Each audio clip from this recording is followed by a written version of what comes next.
Champions trophy हो या फिर एशिया कप हो, क्रिकेट टूर्नामेंट्स में अपसेट होना कोई नई बात नहीं है। चाहे 2007 ओडीआई वर्ल्ड कप की बांग्लादेश टीम हो या फिर 2024 टी20 वर्ल्ड कप की यूएसए की टीम, अक्सर ये टीम्स इन टूर्नामेंट्स में एज अंडरडॉग्स आती है और बड़ी टीम्स को चैलेंज करती है। इनफैक्ट कई हद तक उन्हें हरा भी देती है। इस हफ्ते शुरू होने वाले एशिया कप में 3 ऐसी टीम्स है जो इंडिया, श्रीलंका या पाकिस्तान जैसी टीम्स को भी टक्कर दे सकती है और शायद नॉकआउट स्टेजेस में क्वालिफाई भी कर सकती है।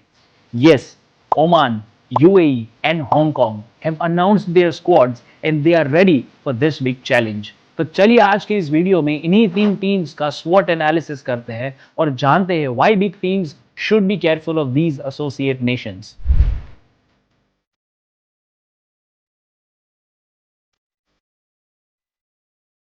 सबसे पहले बात करते हैं स्ट्रेंथ्स की। अगर हम यूएई की स्क्वाड देखें तो अलीशान शराफू, मोहम्मद वसीम और आसिफ खान की वजह से उनका टॉप ऑर्डर काफी एक्सप्लोसिव और डिपेंडेबल है। इनफैक्ट टी20 इंटरनेशनल्स में Mohammad Waseem has got a strike rate of 150 plus and Alishan और आसिफ खान का भी स्ट्राइक रेट 130 प्लस है, which is not bad for an associate nation player. इसके अलावा यूएई के पास जुनैद सिद्दीकी, मोहम्मद जवादुल्ला एंड मोहम्मद रोहित जैसे पेसर्स भी है जिनकी टी20 इंटरनेशनल्स में इकोनॉमी सिर्फ 7 की है।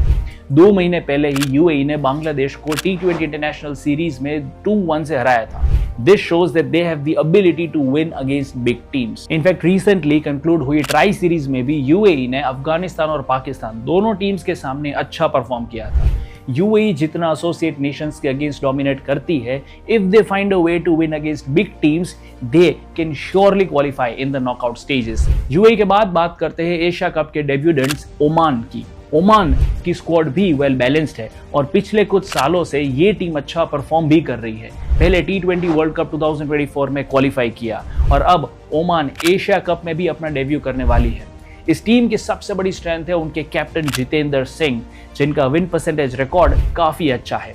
इसके अलावा मोहम्मद नदीम और करण सोनावले जैसे ऑलराउंडर्स भी है जो ना सिर्फ बैटिंग बल्कि बॉलिंग से भी कंट्रीब्यूट करेंगे। Oman has got a good variety of pacers और दुबई की बॉलर्स फ्रेंडली पिच पे ये bowling attack top level batters के लिए भी मुश्किल खड़ी कर सकता है। Now let's talk about Hong Kong. Hong Kong की स्क्वाड और गेम प्ले की अगर हम बात करें तो ऑलमोस्ट सारे प्लेयर्स एग्रेसिव इंटेंट के साथ खेलते हैं। They have got Zishan Ali, who has a strike rate of 140 plus in the T20 internationals, जिसके चलते he will surely try to dominate the power play overs to give Hong Kong a good start. इसके अलावा बाबर हयात का T20 international experience, Ayush Shukla की pace variety और नसरुल्ला की x factor bowling Hong Kong team को जरूर एक अच्छी पोजीशन पे फिनिश करा सकती है। स्ट्रेंथ्स के बाद अब आते हैं वीकनेसेस पे।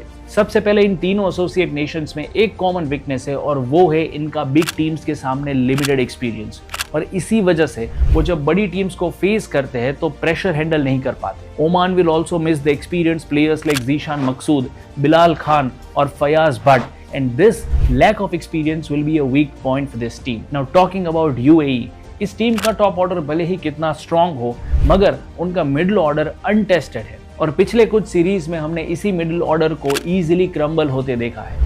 This untested middle order will be a huge weakness for UAE in this Asia Cup 2025. Hong Kong की अगर बात करें तो they really lack in the death bowling attack. Batters चाहे कितना भी अच्छा परफॉर्म कर ले मगर बॉलर्स डेथ बॉलिंग का प्रेशर हैंडल नहीं कर पाते, जिसके चलते हांगकांग अपने ज्यादातर मैचेस हार जाती है। एक्चुअली इन सारी वीकनेसेस के बावजूद इन टीम्स के पास काफी अपॉर्चुनिटीज भी है। सबसे पहले तो यूएई, ओमान और हांगकांग का करंट फॉर्म काफी अच्छा है। इनफैक्ट रीसेंट मैचेस में Oman has got a winning percentage of almost 60%, Hong Kong 62.5%, और अगर हम ये रीसेंट अफगानिस्तान, यूएई और पाकिस्तान की ट्राई सीरीज को एक्सक्लूड करें तो यूएई का विनिंग रेट इज 75%। जो इस एशिया कप में सबकी नजर इंडिया, पाकिस्तान, श्रीलंका जैसी बड़ी टीम्स पे रहेगी, वहीं ये टीम्स के पास फैंस का अटेंशन खींचने के लिए एक बहुत अच्छी अपॉर्चुनिटी है। All they need to do is just win 1 or 2 matches.